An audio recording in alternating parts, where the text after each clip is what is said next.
Paramashivoham.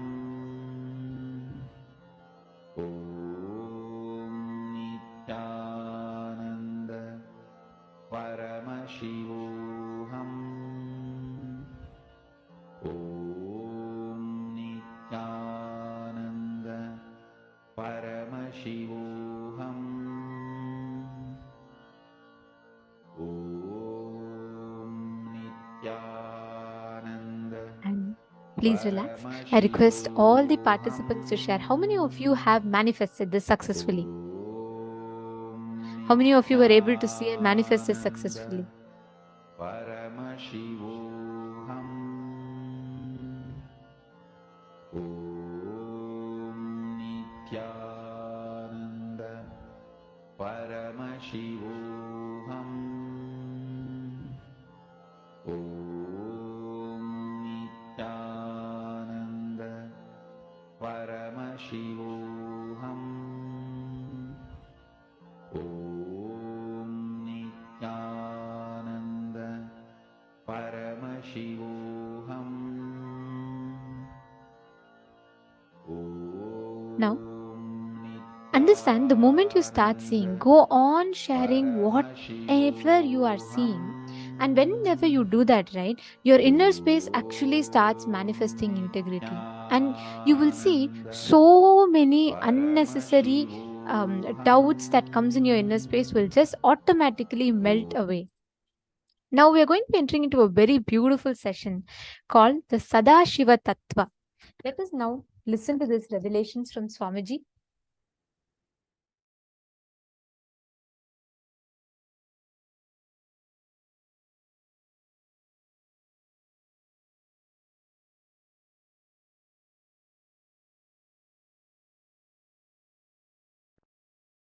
Creation, sustenance, rejuvenation,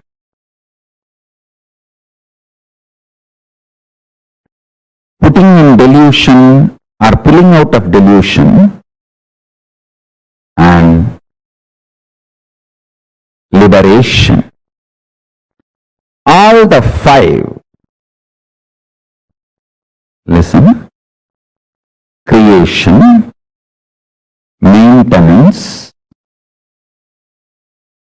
destruction or rejuvenation, the Samhara Tattva,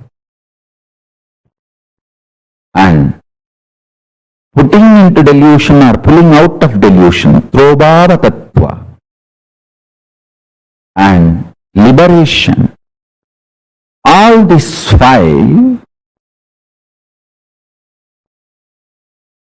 aspects of Paramashiva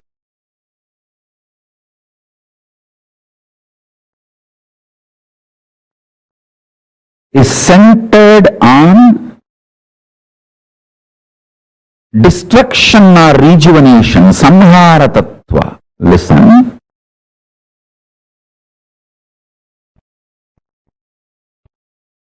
If you cognize yourself powerfully as life, conscious, climax of your life will be rejuvenation. End of your body, you will be rejuvenated. You will not be dead. You will enter into Jiva Samadhi. You will enter into Mukti. Jivan Mukti. Listen. If you cognize yourself as body, just body, naturally, when you die, your end will be death. End of your body will be your death. If you cognize yourself as consciousness, end of your body will be mukti for you. Because you know your consciousness and you will be liberated from this body. You will radiate your Paramashivatva. End of your body will be mukti, liberation, if you feel If you decide to cognize your consciousness, end of your body will be death. If you decide to cognize your body, understand? Whether you are going to be destroyed or rejuvenated, that decision is dependent on your conscious decision to cognize yourself. For example, if you cognize you are a cancerous tumor, you need to be removed from your body. If you cognize your body, removal of the cancerous tumor will be liberation for you. If you cognize you are a cancerous tumor, when the surgery is done, you will feel you are killed. If you cognize you are a body, when the surgery is done and the cancerous tumor is removed, you will feel healthy. Which side you decide to associate yourself decides whether you are going to be killed or rejuvenated at the end of your life. Listen carefully.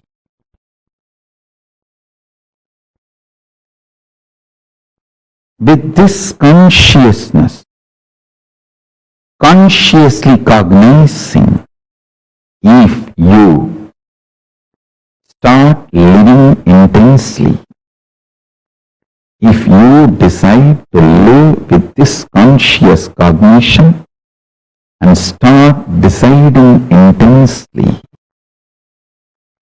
start making conscious cognitions intensely,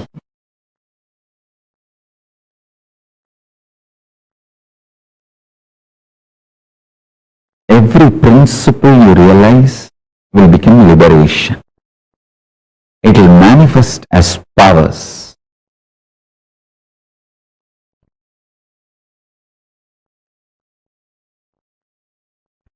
Shaktipada, initiation from the master,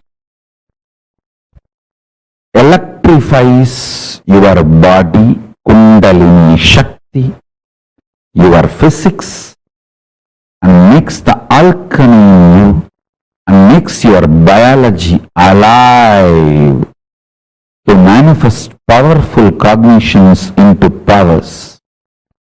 The pure science into applied science. Pure science is the principle of time, Kala Tattva. Applied science is ability to play with time, stop the time or move the time and change the time. Understand? Powerful cognitions, when they are cognized with initiation, they just become powers in you.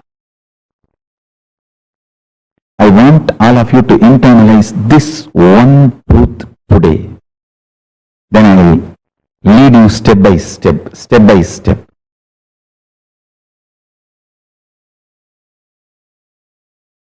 I'll give you a simple technique which I directly received from Arunagiri Yogeshwara.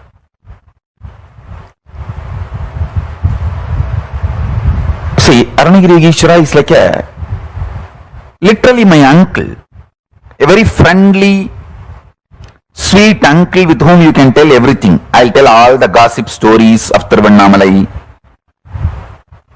It's not that I had only serious talks with him about enlightenment, cosmos, prapancha. No. Many times I will go and tell, I heard this person is having that person as a keep and this person ran away or that person died. All these village rumors, gossips, I will go and report to him. Once I was reporting a death which happened in village, local village, to him, and said that a lot of people have gathered. This elderly person is dead. So slowly conversation turned towards death, and I asked him exactly what is death and what is its impact on the life. Of course, he gave me many wonderful understandings, realizations, including the experience. He showed me how the life moves and all that. Finally, I wanted to share this part today with you all. Many things he revealed, and I'll share that in other satsangs. Now, I wanted to give this one important part to all of you. I asked him, how to conquer fear of death? He stretched his hand and said, anything you ask, will you give? I said, what? How can you even ask this as a question? It is yours. Please tell me. He said, give me your life. I said, whatever I know as life, I experience as life, I feel as life, it is yours. I put both my hands and held his hand and put my head on his hand. And he said, now you are dead. And actually I saw everything stopped functioning. I don't know how long the time was. The next I heard is, I am alive in you from now. And then he said, now I have given this life to you. Everything you have now from this moment is a bonus. I tell you, from that time till now, whenever I feel any difficulty externally, internally, only one thing I will remember, I am already dead. Now whatever I am having is a bonus. Come on. This one realization, even now it stays in my guts. It stays in my guts. It just rejuvenates me every time I remember. Every time I face the difficulties externally or internally, I remember holding his hand with my both hands and putting my head on his hand and declaring, I am giving everything to you. And he declaring, you are dead. And then he's saying, from now, I am alive in you. So the life is my gift. Everything is my gift. You can't complain about anything anymore. In multiple dimensions, I started realizing it. I can't take the life for granted anymore. I can't complain about anything, about anybody, about anything anymore. I can have only one thing, gratitude. Nothing else. I can't complain. God, what a shift He gave me in life. What a change He has done to me.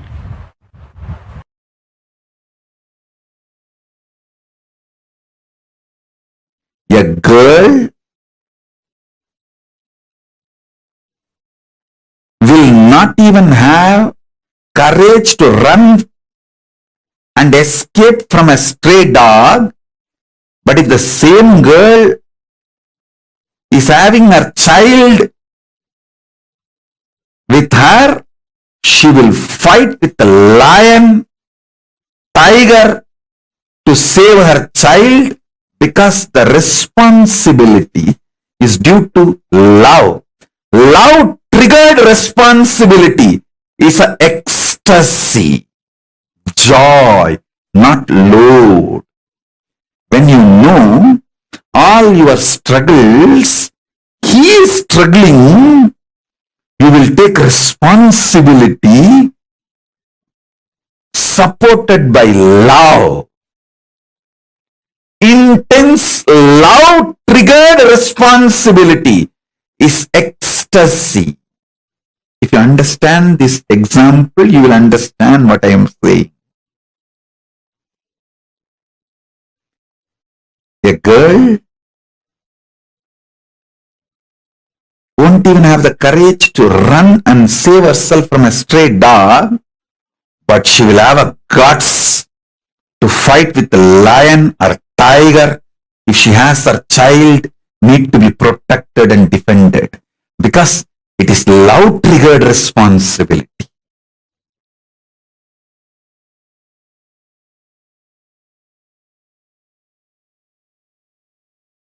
If you start contemplating, cognizing, doing samyama on this powerful cognition, have only Paramashiva as internal, external dependency. Do not have, believe, think you need to have any external, internal dependency other than Paramashiva, your consciousness.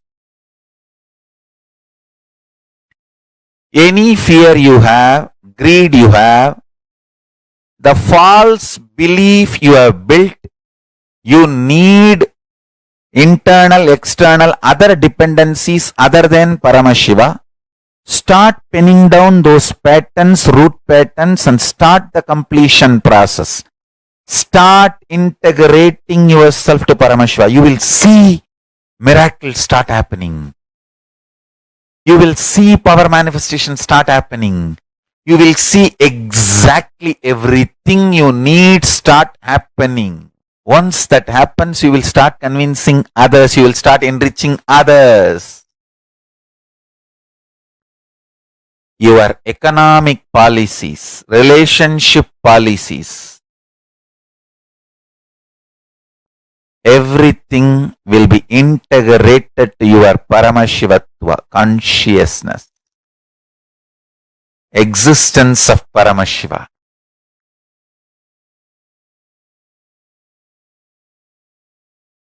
I am telling you, if you start doing dharana, pratyahara on this truth, hundreds and hundreds of truths will be revealed to you. Lot of delusions will start getting destroyed. Have matured conversation with yourself. Do this work. Do this as a homework. Then you will understand what I am saying. Then you will understand what I am saying.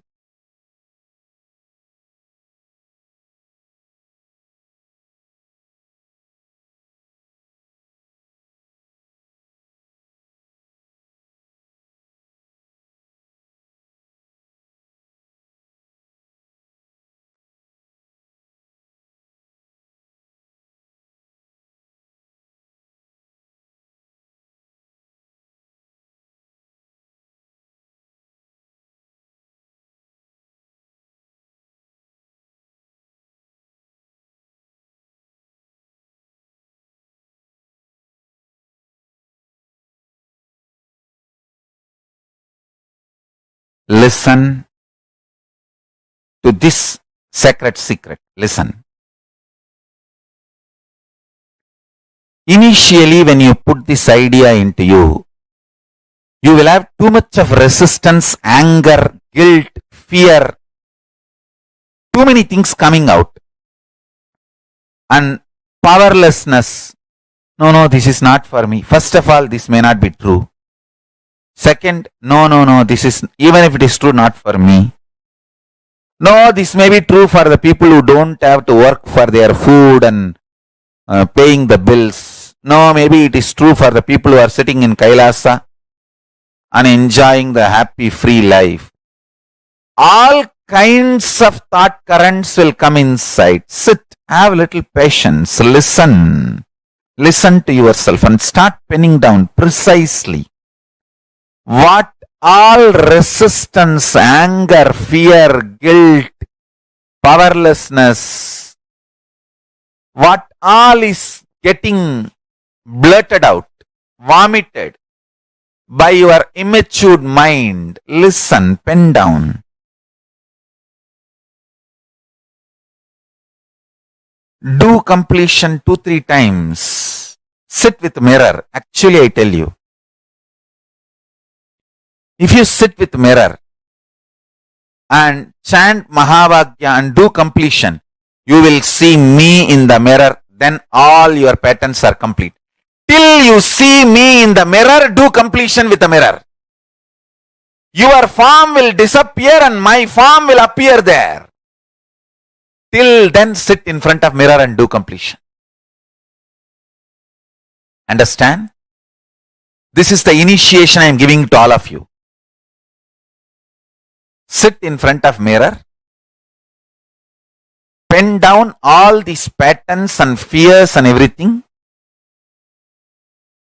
Intensely chant Mahavagya and see the mirror and start reliving this pattern. Start completing. You will see me appearing in the mirror and making you completely complete and making you manifest powerful cognitions and powers. Till I appear in the mirror, continue completion. And I tell you, I will really appear in the mirror and make you complete and make you manifest powers. When I say, I mean. Just sit in front of the mirror and declare simple integrity to me. Start chanting Mahavagya and remember this powerful cognition, today's cognition. Pen down all the incompletions, fears, anger, guilt, impossibility, patterns which tells you no, you need to be dependent internally, externally other than Paramashiva. Pen down all of that. Whatever patterns tells you, you need to be internally, externally dependent on something else other than Paramashiva. Pen down. Pen down. Sit in front of mirror and start completing all those patterns and incidents, root incidents, everything. Let all the incompletions melt down, be completely burnt away. You will see in your pure inner space and in the mirror me appearing.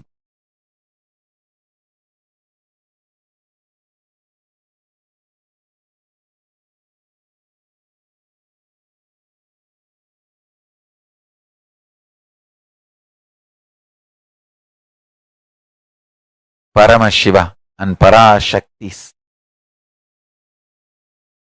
intense presence will be happening. Both Paramashiva and Parashakti will be manifesting through this form.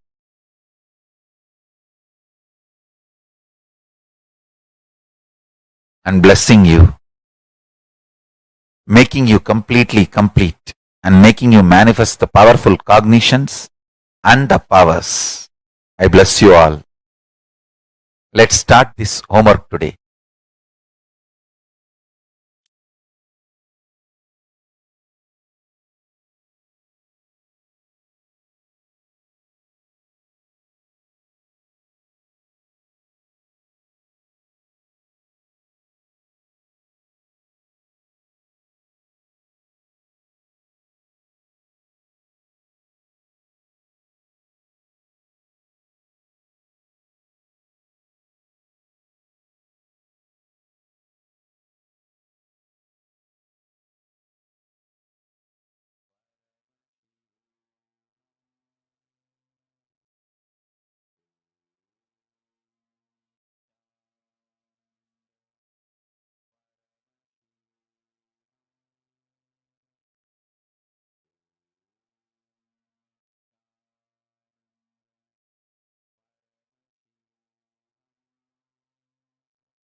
Nithyanandam, what a beautiful, beautiful boon this was. Oh my God.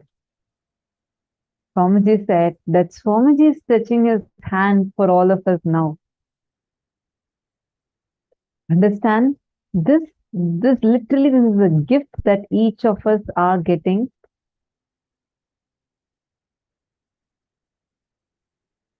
I request all the participants, take a moment now. I request all of you to post what exactly you want to declare. What did you understand from this such a sweet incident that Swamiji shared with Arunagiri Yogeshwara? What did you understand? What did you experience? And what is it that you want to take as a declaration? Come on. I request all of you, take a quick few minutes and please post it. What is it that you want to make like a declaration that you want to take up? That you want to declare and say, Swamiji, from this moment on, this is what as a declaration I want to make. Take a few minutes.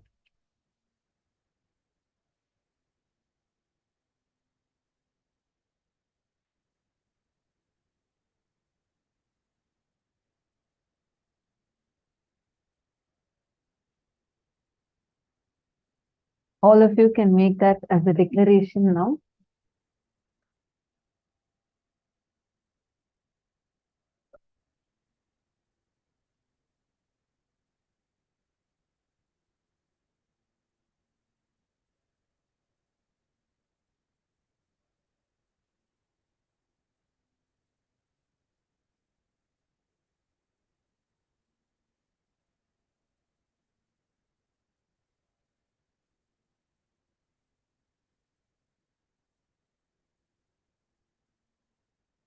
This tattva that you all just listen to now is called as the Sadashiva Tattva, declaring that literally you even realizing that the delusion and rejuvenation is all, or even rejuvenating yourself is your own dimension.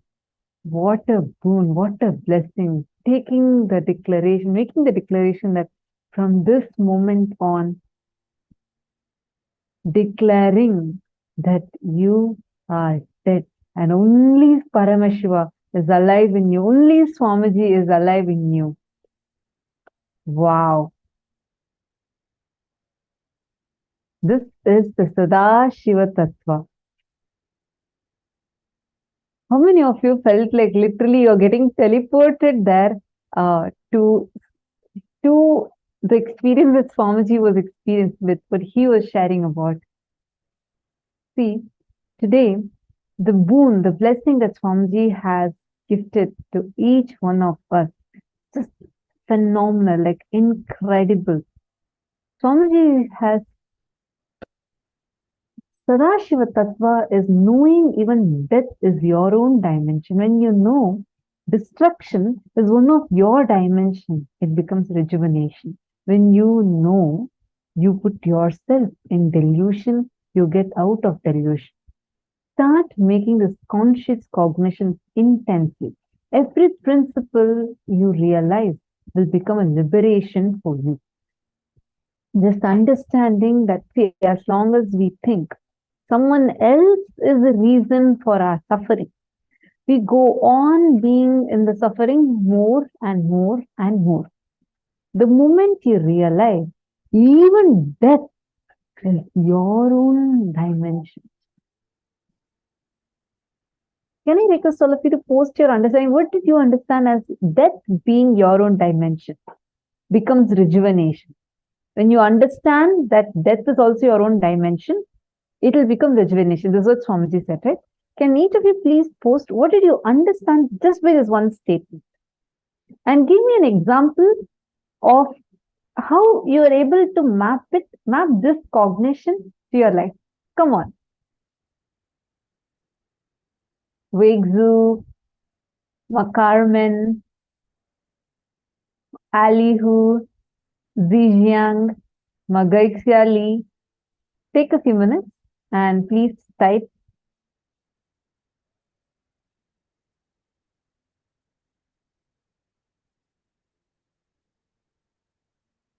Ma Gokila Devi has posted, last 2 days I've been watching people who are sick and old. They're going to hospitals, consuming medicines, and they're not getting any better. I realize I only need Bhagwan as my insurance for better health, wealth, knowledge, security, and more. Understand, Ma Gokila, making this declaration that from this moment on, I am dead. The declaration Swamiji made to Arunagiri Yogeshwara, making that and taking Swamiji not just as their first priority, but he's the only priority, will shift your inner space so powerfully. You will not have even the fear trying to cross in your inner space. I understand the powerful cognition you have posted. I just wanted to add to what you have posted. Just cognizing, that is what when Swamiji says, right? Cognizing that death is your own dimension makes even death as rejuvenation. Come on, all of you, there's just so many of you, Ma Indra, Ma Bhilasha, Ma Yogamalar, Ma Susan. Can I request all of you to post? What did you understand by this one statement? When Swamiji said, cognizing that death is also your own dimension, makes death as rejuvenation. What did you understand with that? I'm just going to show you all the powerful cognition for a brief few minutes. Read this, cognize, contemplate it for a few minutes, and I request every one of you to post your understanding. Come on.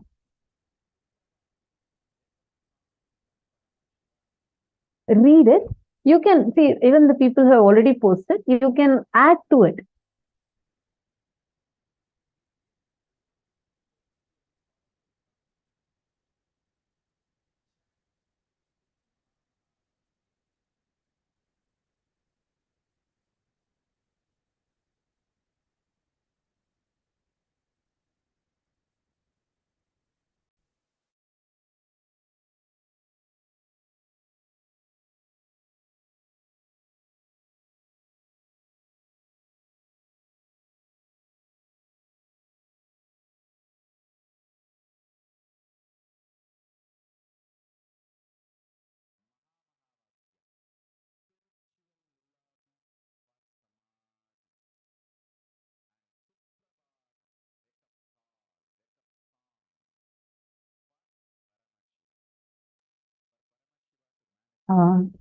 Ma Daniel Haran, I saw your message. You have posted saying that you need healing and you're extremely sick. Don't worry. Please make sure you take care of yourself with all the right things that are needed for you. And if you wish to have healing, our support desk team is right now going to be reaching out to you and supporting you with providing you with the spiritual healing service.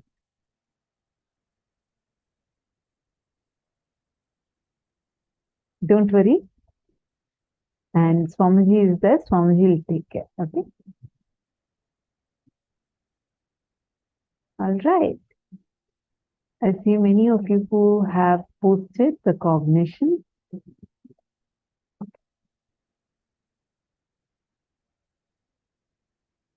When you believe yourself to be your consciousness, then you're rejuvenated. When your body dies. If you believe you're the body, then you will experience death. Okay? I exist beyond death. Okay? My old, I rejuvenated and replaced with Paramaśiva. Okay?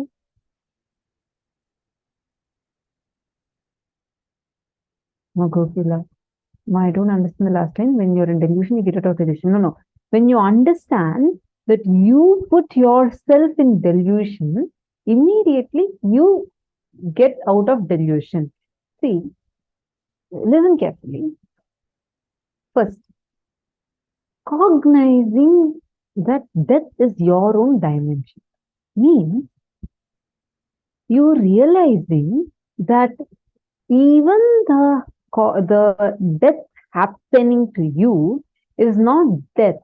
Like, as long as you feel that something is being removed from you, you feel that to be death. But when you start cognizing even that is your own manifestation, you will suddenly, slowly start realizing in so many dimensions, it's only rejuvenation. You can look back into your life, even the situations where you felt it is the most cruelest thing that has happened to you, and you felt like your identity died, you lost something. Look back at it. When you take the responsibility of it, don't even worry about responsibility also. Just cognizing that even that only is happening, you are manifesting it. You will suddenly start realizing that it is becoming a rejuvenation. You're reinventing yourself. How many times in your life you have been able to reinvent yourself, rediscover yourself? That is one. Second, what pulling yourself out of delusion? The moment you realize that you put yourself in delusion. A simple thing. When you are dark and suddenly you see the curtain is flying, and just 2 days ago you had seen a ghost movie, a horror movie, and now all of a sudden your hormones are getting up, and like all the adrenaline is getting pumped in you, and you're getting so afraid. You start feeling that there's a ghost. That's why the curtain is dangling like that. It's probably fraction of a second, but that time you experience a serious fear stroke. Like literally, you go through a strong fear that just hits you. The moment you realize that you are imagining that there is a ghost, you just turn on the light, everything will be all right for you. Or you will sit and just complete that fear. Again, this fear is not going to surf up again. The remembrance that you are the one who's putting yourself into the delusion is powerful enough. Just the remembrance is powerful enough. It'll pull you out of the delusion. How many times you realize? Sometimes you make it as a huge issue for no reason at all. The moment you realize that you are the one who's creating it, it would be a simple thing. Swamiji said, actually this happened. A couple came to Swamiji, and this husband came to Swamiji, and like that guy is telling Swamiji, I really want to divorce my wife. I just want to divorce this. This relationship is going nowhere, Swamiji. I just want to divorce. Please bless me to divorce with my wife. Swamiji says, no. See, first, what happened? And this guy is telling Swamiji, you do not know, my wife is conspiring to kill me, and she's completely against me, etc., etc., etc. Swamiji calmed him down and asked, what exactly happened? The guy said that when we were getting married, from that time on, she's conspiring against me. Today also she conspired. That is why she did not put enough sugar in the coffee, and the coffee was so hot, and she served it to me, and she wanted me to pour it on myself, and then she can use that to even kill me. So Swamiji explained to him how he is putting himself in delusion and how he is collecting various different incidents and linking it. And then the guy got completion with his wife, and his relationship got back to stability. But that same thing is what all of us are doing in our life. It may sound funny, but for one coffee, sugar not being enough, he wants divorce. But that's what all of us do. We all are continuously putting ourselves in delusion in various aspects. The moment you realize you are the one who's putting yourself in this delusion, immediately you liberate yourself from it. That's The best news of the whole thing. The moment you realize the delusion, you get out of delusion. See, it's like this. A best example. Let's say suddenly your house is thinking, okay? It starts thinking so bad, and you're trying to find out where is the source of the smell coming from. And it's thinking, you go and search everywhere. Finally, you find out that there's been a pile, like a garbage bag, sitting right under your bed, and that is causing the smell throughout the house. What do you do? After that, it's simple. Just take the garbage bag and chuck it out of the house. The process is difficult only as long as you don't know the source of smell. So, what you need to spend your time on is finding out the source of smell. That is a little difficult process, but the moment you find, it's just taking it and throwing it out. That's all. That is, the blind spots is something similar. Only as long as you don't know, you get stuck. The moment you know, there is no point, there's no need for you to even struggle. It is just simple and straightforward. That's all.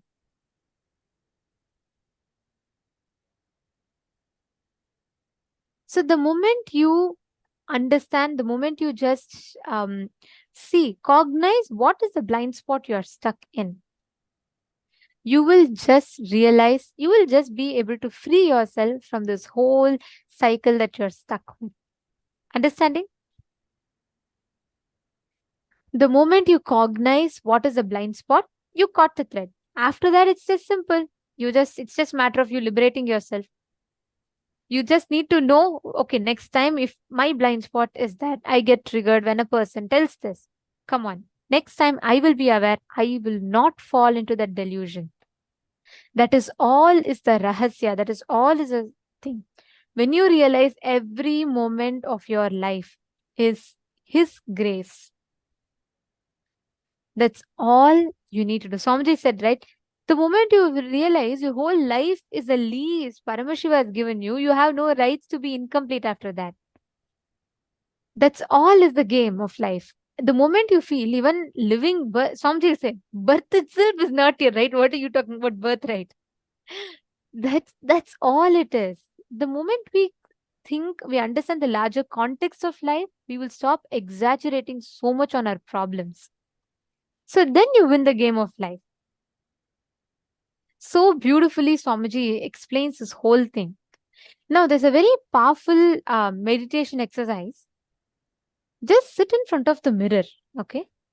Meditate on this one cognition that be dependent only on Paramashiva for all the internal and external dependencies.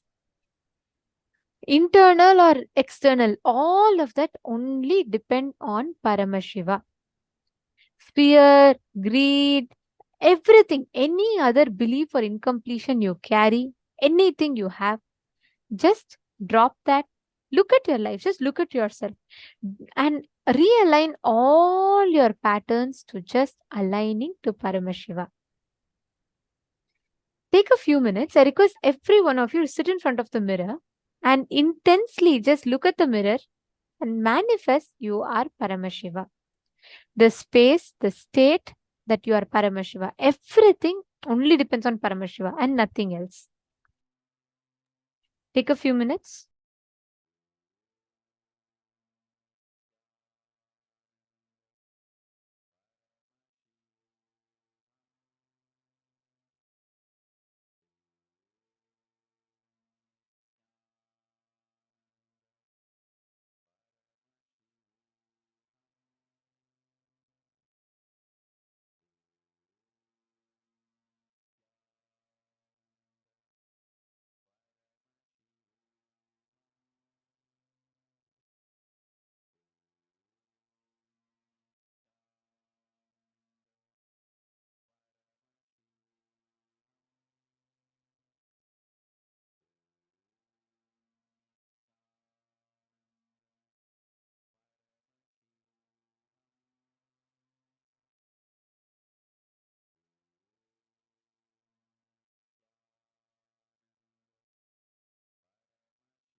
and connect. Remember, revisit the cognitions that Swamiji himself revealed. Intensely gaze into the mirror.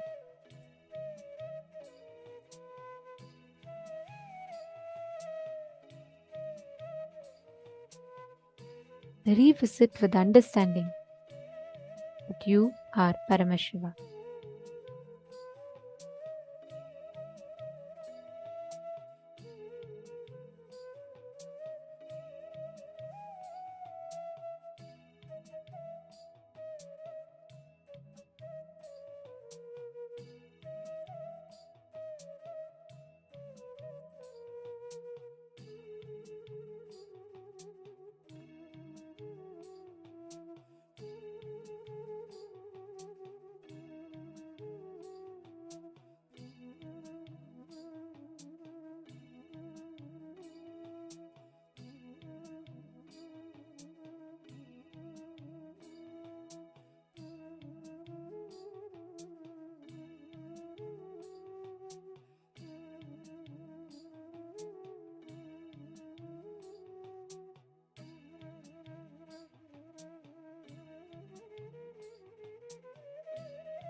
same space, as all of you connect, manifest the experience that you are Paramashiva, you are Sadashiva. This space that you experience, that experience is Paramashivatva. That experience is that ultimate manifestation of Paramashiva. That experience is the most powerful, auspicious Ananta Kalyana Gunas of Paramashiva. Now, as all of you are manifesting this space, just sit with that same space, exact same space. Take any object that you want. You can probably put a needle in the water and just declare. You will see the matter in front of you will listen to you. Just declare. In this space, just declare. Choose any object that you want. Place it in the matter, place it in the water, place it in the water, and just sit with that space and look intensely as Sadashiva, as Paramashiva. Just see how you will manifest this experience inside of you. Let us all start the manifestation. Please sit straight. Any object you want, you can simply keep it and move it. Needle, rice grain, blade of grass. Just sit, but make it as a conscious decision in you. Don't get stuck in any delusions. Understand, any cognition that convinces you can't is a delusion. Simple formula. So don't get caught in delusion. Just continue to manifest intensely in the space of Paramashiva, Paramashivatva. Please start. Paramashivoham Om Nithyananda Paramashivoham Om Nithyananda Paramashivoham Om Nithyananda Paramashivoham Om Nithyananda Paramashivoham Om Nithyananda Paramashivoham Om Nithyananda Paramashivoham Om Nithyananda Paramashivoham Om Nithyananda Paramashivoham Om Nithyananda Paramashivoham Om Nithyananda Paramashivoham Om Nithyananda Paramashivoham Om Nithyananda Paramashivoham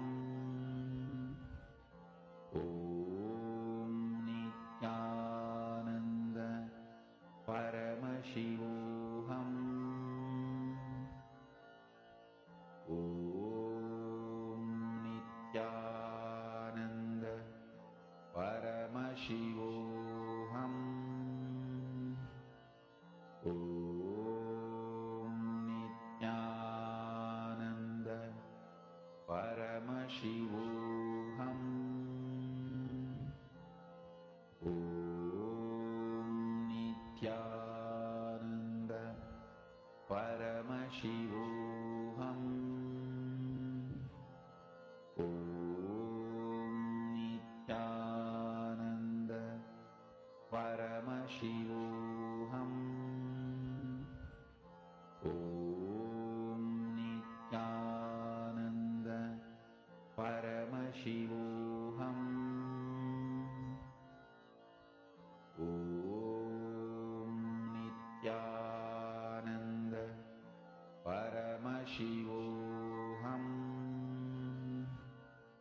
Om Nithyananda Paramashivoham. Om Nithyananda Paramashivoham. Om Nithyananda Paramashivoham. Om Nithyananda Paramashivoham. Om Nithyananda Paramashivoham. Om Nithyananda Paramashivoham. Om Nithyananda Paramashivoham. Om Nithyananda Paramashivoham. Om Nithyananda Paramashivoham. Om Nithyananda Paramashivoham.